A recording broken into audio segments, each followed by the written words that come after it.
The Intergalactic Academy for Advanced Planetary Xenobiology, IAPX, was renowned across the galaxies as the most prestigious institution for the study of planetary biology. Located on a neutral space station at the crossroads of 17 major interstellar trade routes, it attracted the brightest young minds from hundreds of species. Its gleaming halls and state-of-the-art research facilities were the envy of educational institutions throughout known space. In Classroom B471, Professor Kthar was concluding his lecture on extreme planetary environments. The Xylosian academic stood nearly 8 feet tall, his bark-like skin shifting through subtle patterns of green and brown as he spoke.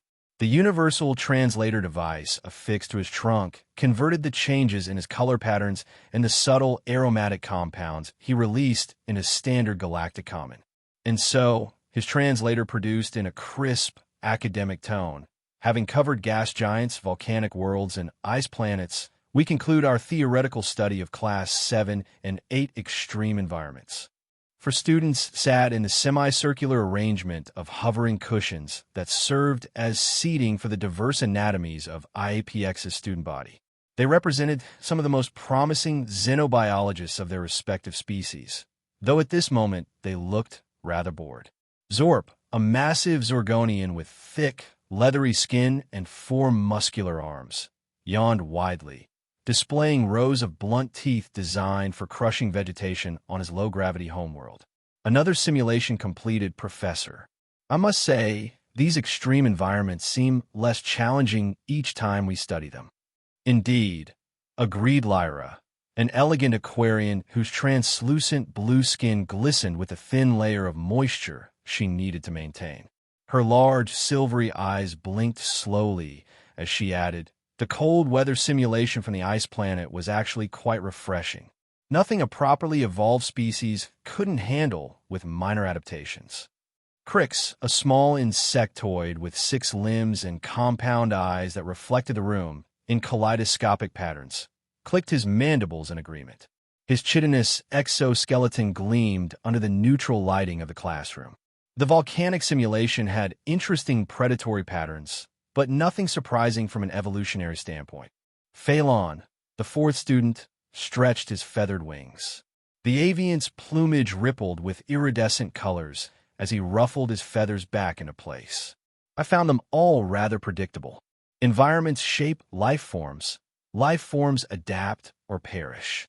Basic xenobiology. Professor Kthareskin flushed a deeper green, a sign of both amusement and mild irritation that the translator did not fully convey. "I see you've all mastered the theoretical aspects of our course." "Very good." His colors shifted to a more serious pattern. "However, theory and simulation can only teach so much." The professor tapped a sequence into the central console of the classroom.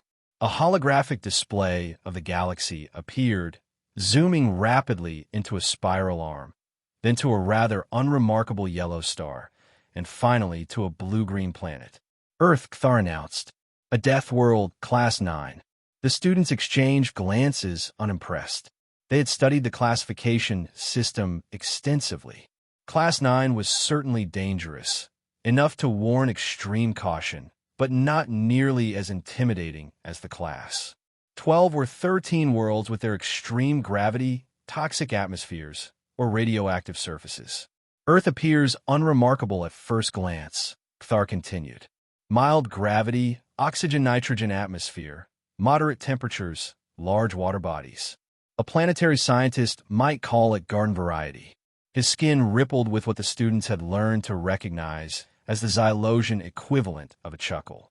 And yet, it has earned its Deathworld classification for good reason. Crix's antennae twitched with mild interest. "Is it the large predators, Professor?"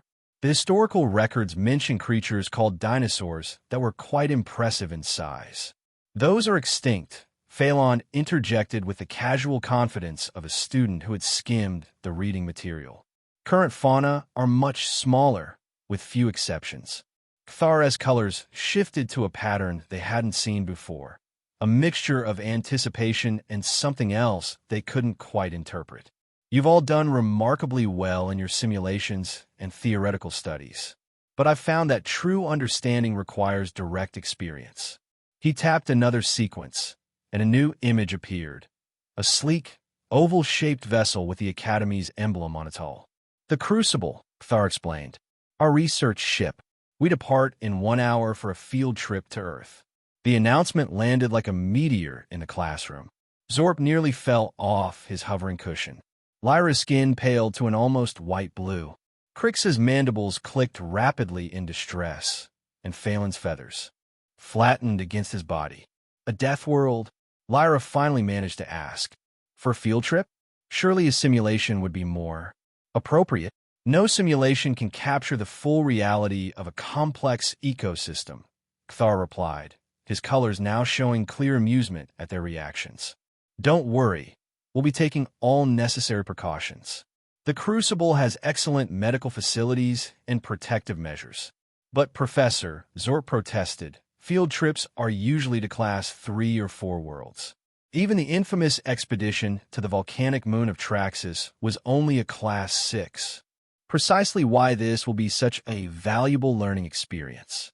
Thar's patterns became more formal, indicating the discussion was over. Pack for variable weather conditions. The ship's AI will provide appropriate protective gear. Dismissed. As the students filed out, stunned and muttering among themselves, Thar's colors shifted to a deep, satisfied blue. Teaching was always most effective when students were pushed beyond their comfort zones. And these particular students, brilliant as they were, had grown far too comfortable. 1 hour later, the 4 students stood in the boarding bay of the Crucible, each carrying a small pack of personal items. The ship itself was impressive, a cutting-edge research vessel designed specifically for Academy expeditions to challenging environments. Its smooth, metallic hull gleamed under the bay lights. "Welcome aboard," announced a neutral, slightly mechanical voice as they entered the main cabin. "I am a ship's AI. You may address me as Crucible. Your quarters have been prepared according to your specific biological requirements." Professor Thar joined them, his colors displaying calm confidence. "The journey will take approximately 7 hours.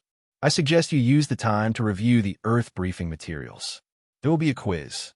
This last statement elicited groans from the students, who nevertheless made their way to the comfortable research stations that had been set up for them. As the Crucible disengaged from the Academy docking bay and accelerated smoothly toward its destination, the students immersed themselves in information about Earth. The more they read, the more unsettled they became. "Microbial life everywhere," Crix muttered, his compound eyes scanning the data rapidly. "Billions of viruses and bacteria in every ecosystem, constantly mutating. Look at these weather patterns," Zorp added, his 4 arms manipulating multiple holographic displays. "Completely unpredictable in some regions. How can anything survive with such dramatic fluctuations?" Lyra, studying the water systems, looked increasingly concerned. The water bodies contain countless organisms, many of them predatory or parasitic, and the salinity varies drastically from one body to another. Phelan, who had been examining the atmospheric data, ruffled his feathers nervously. "The air currents are chaotic, and the composition of the atmosphere varies with altitude and location. There are zones where the air itself can damage respiratory systems." As the Crucible entered hyperspace, the students found themselves far less confident than they had been in the classroom. For the first time, they began to appreciate why Earth might deserve its Deathworld classification after all. 7 hours later, the Crucible emerged from hyperspace at the edge of Earth's solar system.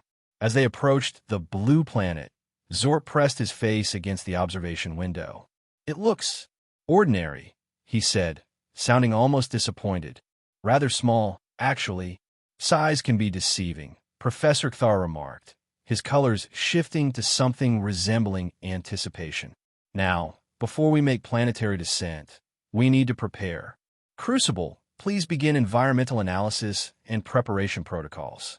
Scanning planetary surface, the ship's AI responded, analyzing atmospheric composition, microbial presence, and radiation levels. Preparing protective measures.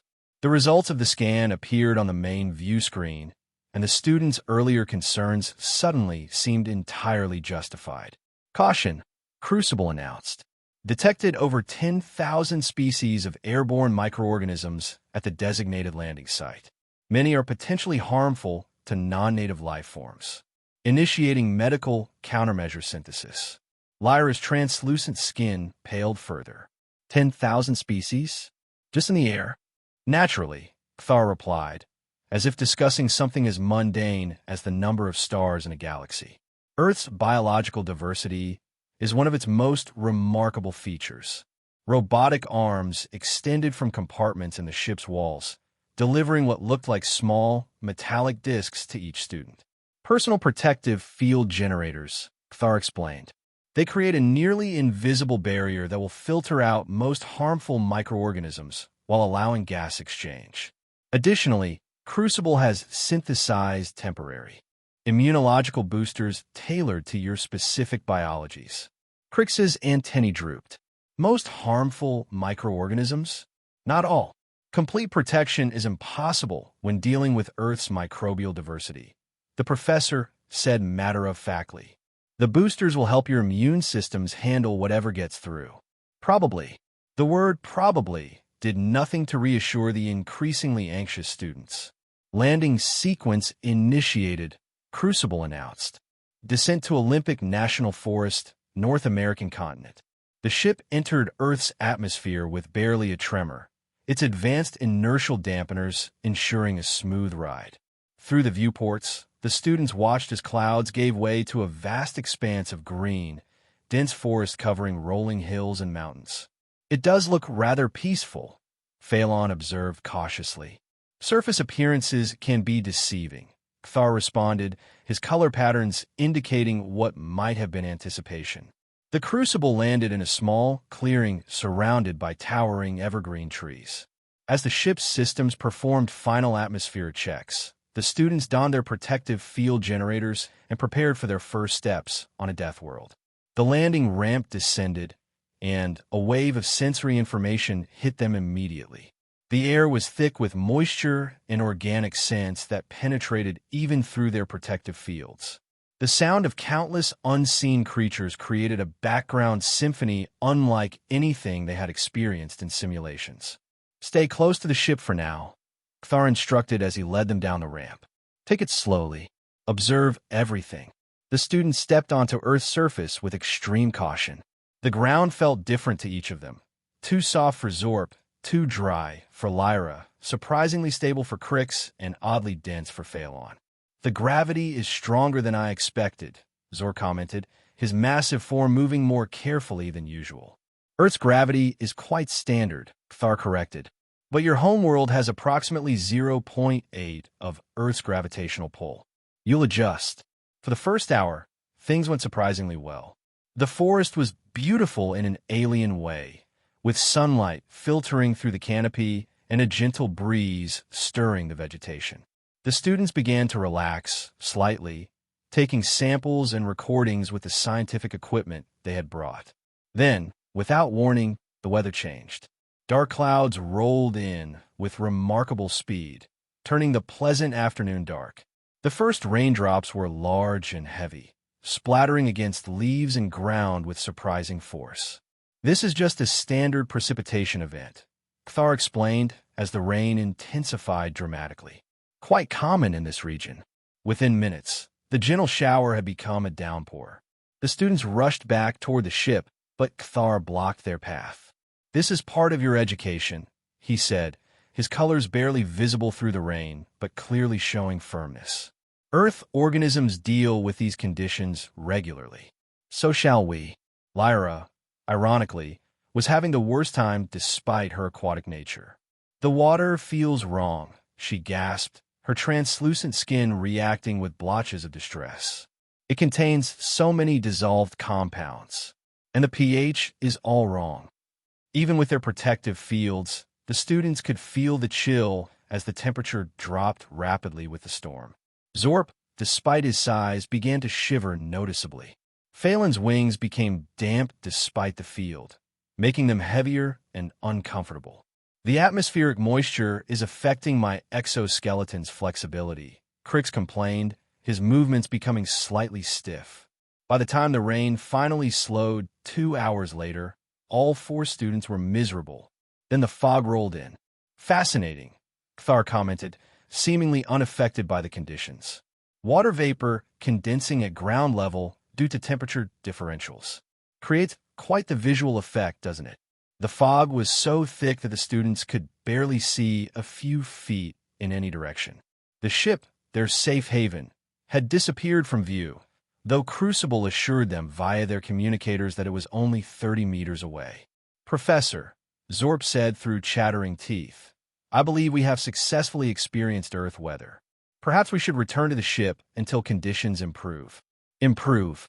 Thar's translator conveyed a tone of amusement. This is normal, Zorp. In fact, as night falls, the temperature will drop further. An excellent opportunity to understand how Earth organisms cope with regular thermal cycling. Night did indeed bring colder temperatures, and with them new sounds from the forest, calls and movements of nocturnal creatures that the students could hear but not see through the fog. Each unexpected noise made them jump. Phelan, whose avian heritage gave him excellent hearing, seemed particularly disturbed. There must be hundreds of different species active right now. He whispered, his feathers pressed tight against his body for warmth. Thousands, most likely, Thar corrected. Earth's biodiversity doesn't pause for darkness or inclement weather. By the time the professor finally allowed them to return to the ship, Lyra was developing a concerning rash despite her protective field, and Crix was showing signs of what the ship's medical scanner diagnosed as a mild immunological response to multiple microscopic fungal spores. The students collapsed into their respective quarters, exhausted and demoralized. What they had believed would be a simple field trip was proving to be a test of endurance. And this, they realized with growing apprehension, was only day one. Morning arrived with deceptive pleasantness. The fog had dissipated, the sun shone brightly, and the forest looked vibrant and inviting once again. The students, after medical treatment and rest, emerged from the ship with renewed caution but also determination. They were, after all, among the best xenobiology students in the galaxy. Surely they could handle one Class 9 planet. Professor Thar led them deeper into the forest this time. Today we'll focus on understanding Earth's botanical diversity and defense mechanisms, he announced. The variety of plant life was indeed impressive. The students recorded countless species, marveling at the different strategies they employed to compete for sunlight, water, and nutrients. It was Phelan who made the first mistake. Distracted by an unusual flowering plant, he brushed against a different plant with 3 distinct leaves. Interesting, he said, reaching out to collect a sample. This one seems quite common in this area. Stop. Thar's colors flashed a warning pattern so intense it needed no translation. That's Toxicodendron radicans, what locals call poison ivy. Do not touch it. Too late. Despite the protective field, Phelan had contacted enough of the plant's oils to cause a reaction. Within minutes, his wing arm began to develop an itchy, painful rash that spread with alarming speed. My wing, he cried in distress. It burns. A relatively mild defense mechanism, Thar explained as he applied a medical spray from his kit. Many earth plants produce chemical irritants to discourage consumption or disturbance. Mild, Phelan squawked indignantly. Indeed, some produce toxins that can cause paralysis or death with a single contact. The students gave the surrounding vegetation a much wider berth after that. Zorp, attempting to be helpful, reached for a sturdy-looking branch to use as a walking staff on the uneven terrain. The branch, however, was covered in nearly invisible thorns that penetrated even his tough skin. Ow! He exclaimed, dropping the branch and staring at the tiny spines embedded in his hand. What kind of plant defends dead parts of itself? Evolution doesn't waste resources, Thar said, helping him remove the thorns. Those defenses deter creatures from disturbing the living plant as well. And many earth herbivores are remarkably persistent. As if to illustrate the professor's point, they began to notice the insects. At first, It was just a general awareness of movement around them. Small flying creatures that buzzed or flitted from plant to plant. Then they began to land on the students. Crix, who had been fascinated by Earth insects from a taxonomical perspective, was appalled by their behavior. "That one tried to bite me," he exclaimed, swatting away a mosquito that had somehow detected him as a potential food source despite his alien biochemistry. Many Earth insects feed on blood or other bodily fluids, Thar confirmed. They've evolved remarkable sensory abilities to locate hosts. The mosquitoes were just the beginning. As they ventured closer to a small stream, they encountered biting flies, ticks that tried to attach themselves to any exposed skin, and countless other arthropods that seemed to view the alien visitors as either food or territorial threats. Lyra shrieked when she spotted a leech in the stream water. "It's targeting the water in my dermal layer," she said, backing away hastily. "Fascinating adaptation," Thar remarked. "It can sense the moisture differential from several meters away." The day continued with one unpleasant discovery after another. They learned about stinging nettles when Zorp brushed against a patch. They discovered fire ants when Crix, examining a mound of earth, suddenly found his legs covered in aggressive insects that somehow penetrated his protective field and delivered painful bites that caused his exoskeleton to swell alarmingly. But the true horror came when they stumbled upon a spider's web built between two trees. The web itself was remarkable, an intricate construction that Crix, despite his distress, had to admire from an engineering perspective. The spider, however, was another matter. About the size of Crix's palm, with 8 gleaming eyes and prominent fangs, it moved with startling speed when it sensed vibrations from their approach. "Don't move," Thar warned as the arachnid scuttled down a silken thread toward them. "It's defensive, not aggressive, unless provoked." Crix, who shared certain anatomical similarities with the creature, felt a primal fear he couldn't explain. "What? What kind is it?" "A fairly common orb weaver," Thar replied calmly. "Its venom is designed to immobilize insects, not kill beings of our size, though it would still be rather painful." They backed away slowly, giving the spider and its territory a wide berth. But the encounter had shaken Crix visibly.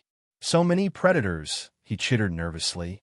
"Everything here seems designed to attack, to consume, or to defend itself with excessive force." "An accurate observation," Thar agreed. "Earth's evolutionary history has been shaped by intense competition and predator-prey dynamics. It has produced some of the most efficient hunters and most sophisticated defense mechanisms in the galaxy." As if to punctuate the professor's statement, they heard a rustling in the underbrush ahead. Something was moving toward them, something larger than the insects and arachnids they'd encountered so far. The students froze, clustered together instinctively. Even Zorp, the largest and strongest, seemed to shrink back. A slender, elongated form slid out from beneath a fallen log. Scales gleamed in the dappled sunlight as the snake, nearly 2 meters long, flicked its forked tongue, sampling the air. "Nobody move," Thar whispered. "It's a common garter snake. Relatively harmless, but startled reptiles can still bite." The snake regarded them with unblinking eyes, its alien intelligence assessing these strange creatures in its territory. After a tense moment, it turned and slithered away into the underbrush. Collective sighs of relief followed its departure. "That was harmless?" Lyra asked, her skin still showing patterns of stress. "Comparatively," Thar replied. "Some earth snakes possess venom that can necrotize tissue or shut down neurological functions. Others are constrictors that can crush prey larger than Zorp. This planet is a nightmare," Phelan muttered, still scratching at his irritated wing despite the medical treatment. "This planet," Thar corrected, "is life at its most persistent and adaptive. The conditions you find so challenging have produced some of the most remarkable evolutionary innovations in the known galaxy." As they made their way carefully back to the ship, a distant howl froze them in their tracks. "Wolf," Thar identified. "A pack hunter. They rarely attack beings our size, but they're worth studying from a safe distance." I think I've studied enough Earth predators for one day, Zorp said firmly. The others nodded in vigorous agreement. Back aboard the Crucible, the ship's medical systems were once again put to work treating various rashes, bites, stings, and allergic reactions. The students were subdued, their earlier confidence thoroughly shaken. Tomorrow, Kthar announced before retiring to his quarters, we'll observe Earth's dominant species. Haven't we seen enough predators already? Crix asked miserably. Kthar's colors shifted to what they now recognized as his equivalent of a smile. Humans are special cases. Get some rest. You'll need it. The next morning, the Crucible relocated to a new position, the edges of a designated wildlife management area near a moderately sized human settlement. From their vantage point on a wooded hillside, they could observe both the untamed natural environment and the human-modified landscape. Humans appear to be physically unremarkable, Kthar began as they set up observation equipment. No natural armor, limited strength compared to their size, no claws or significant teeth, poor sense of smell, mediocre hearing, and vision limited to a narrow spectrum. Zorp snorted. How did such creatures become dominant on a death world? They sound like prey, not predators. An excellent question, Kthar replied. Let's observe and find out. Through their high-resolution scopes, they watched humans engaged in various activities. Some were clearly recreational, walking on designated paths through the wildlife area or fishing in a lake. Others appeared to be working, maintaining structures, operating vehicles, or managing the boundary between wilderness and settlement. They seemed so vulnerable, Lyra observed. Their skin is exposed to the elements. They have no protection against the insects we encountered, and they're walking around in predator territory without apparent concern. Notice their artificial adaptations, Kthar prompted. Protective coverings for different conditions, tools to extend their limited physical capabilities, dwellings to shelter from environmental extremes. Technological compensation for evolutionary deficiencies, Crix noted. Many species follow this path. Kthar's colors indicated approval. Continue observing. As the day progressed, they witnessed more human behaviors. A group of humans deliberately entered the lake, exposing themselves to whatever microorganisms or parasites might lurk in the water. Others consumed plant matter that the students recognized as potentially toxic to many species. Are they immune to the biological threats we encountered? Phelan wondered. Not immune, Kthar corrected. Resistant to some degree. They've co-evolved with Earth's pathogens and toxins. But they still suffer from disease, parasites, and poisoning. They simply accept these risks.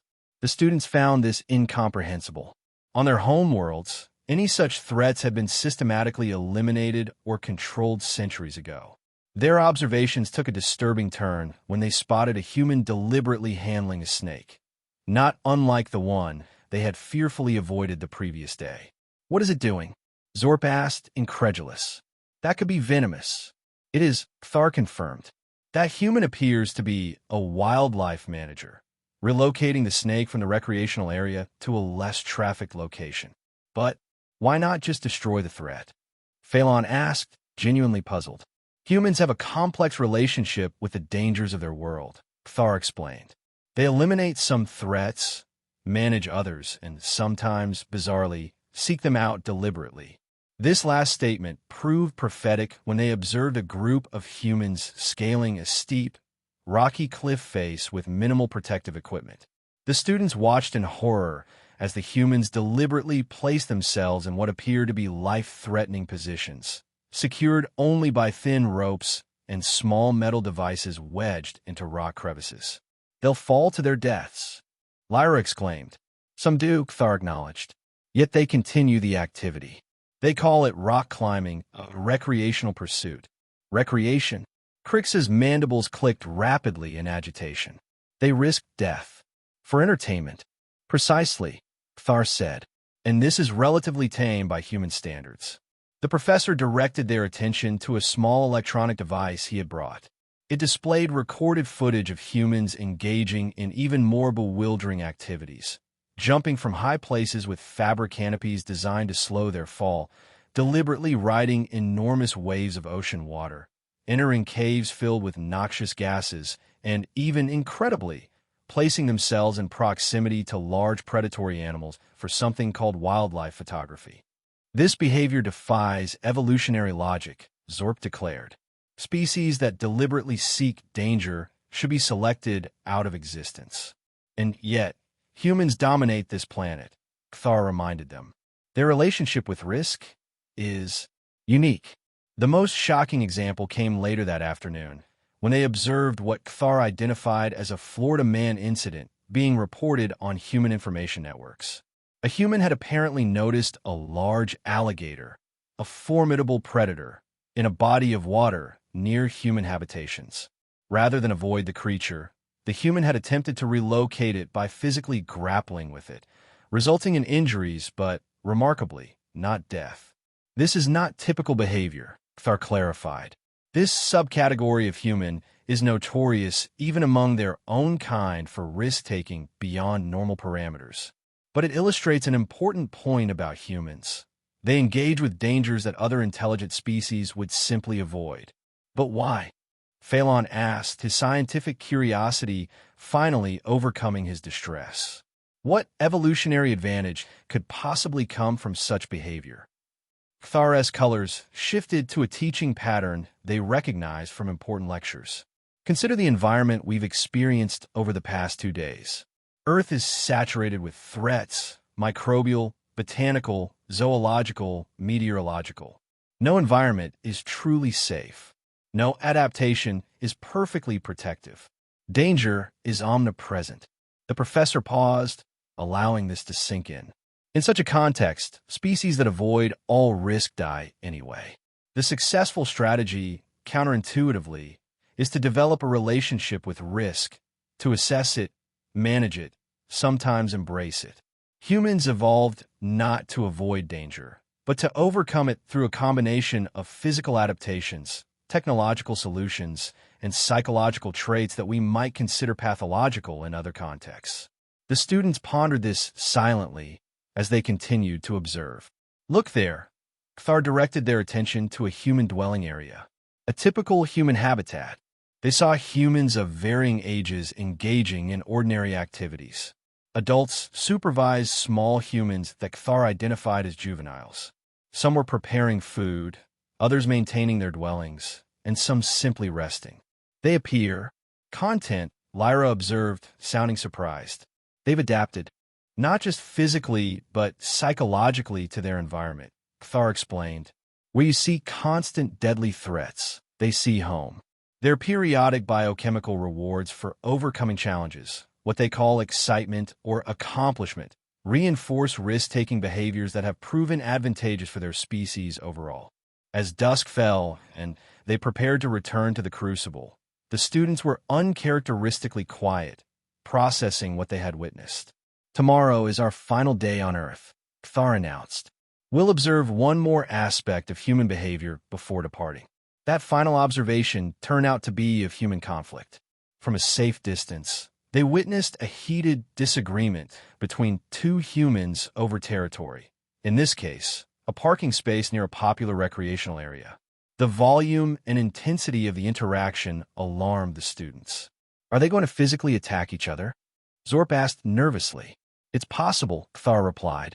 Humans engage in violence with their own kind at rates that would be considered pathological in most spacefaring civilizations. Another adaptation to their environment, the capacity and willingness to fight when necessary. The confrontation ultimately ended without physical violence, but it left the students further unsettled. So humans are not only adapted to survive external threats, Crick summarized, but they themselves constitute a threat to each other and to other species. Exactly, Kthar's colors showed approval. Now you're beginning to understand why Earth is classified as a death world. It's not just the hostile environment, it's the dominant species that environment has produced. As they boarded the crucible for departure, the students took one last look at the blue-green planet that had so thoroughly shattered their preconceptions. I never thought I'd say this, Zorp admitted as they entered orbit, but I'm relieved to be leaving. Me too, Lyra agreed, her skin still showing healing marks from various Earth-induced traumas. Everything there seemed designed to kill, consume, or infect everything else. And the humans? Phelan shuddered, ruffling his feathers. They don't just survive there, they seek out additional danger for enjoyment. Crix remained silent for a moment, his compound eyes still fixed on the view screen showing the receding planet. Finally, he clicked his mandibles thoughtfully. I understand now. Earth isn't a death world because of its environment alone. The others looked at him. Humans are the death world, Crix continued.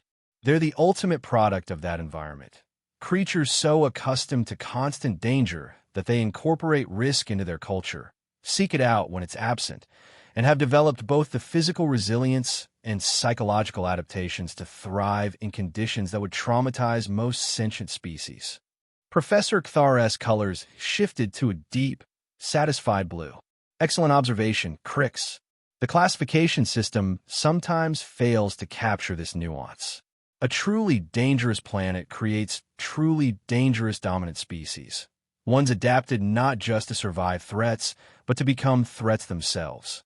The Crucible accelerated away from Earth, its passengers quiet and thoughtful. I believe, Kthar said after a long silence, that you've all earned exceptional marks for this field experience. Your next assignment will be to prepare comprehensive reports on what you've learned. Professor, Zorp asked hesitantly, why aren't humans part of the galactic community? With their unique adaptations, they seem like they would be remarkable spacefarers. Kthar's colors shifted to what they now recognized as thoughtful consideration. The Galactic Council has designated Earth as a non-contact, developing world for precisely the reasons you've observed. Humans are still maturing as a species. Their risk tolerance, resource consumption patterns, and capacity for both innovation and destruction make them unpredictable partners at their current developmental stage. And dangerous, Lyra added quietly. Yes, Kthar acknowledged, but also potentially valuable allies given time. Their ability to thrive in conditions that other species find intolerable could make them uniquely suited for certain exploratory and crisis response roles in interstellar society. When they're ready, as the Crucible entered hyperspace, the students retired to their quarters to rest and process all they had experienced. Each found themselves reflecting on their own worlds, which suddenly seemed far more benign and manageable by comparison.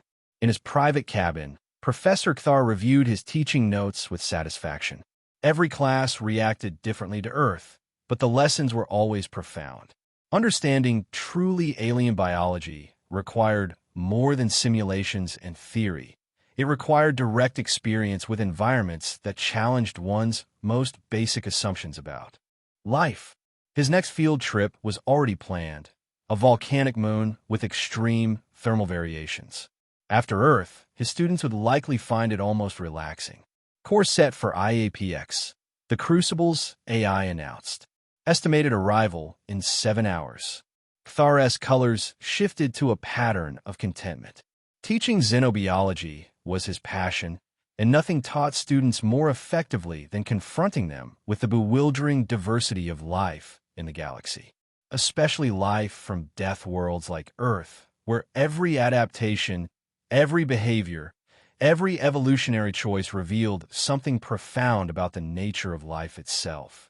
And perhaps someday, he mused as stars streaked past the viewports, humans would join the galactic community.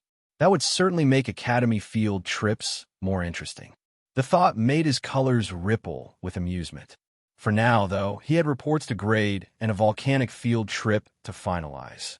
The education of the galaxy's brightest young xenobiologists continued, forever changed by their brief encounter with a blue planet and its remarkably dangerous inhabitants.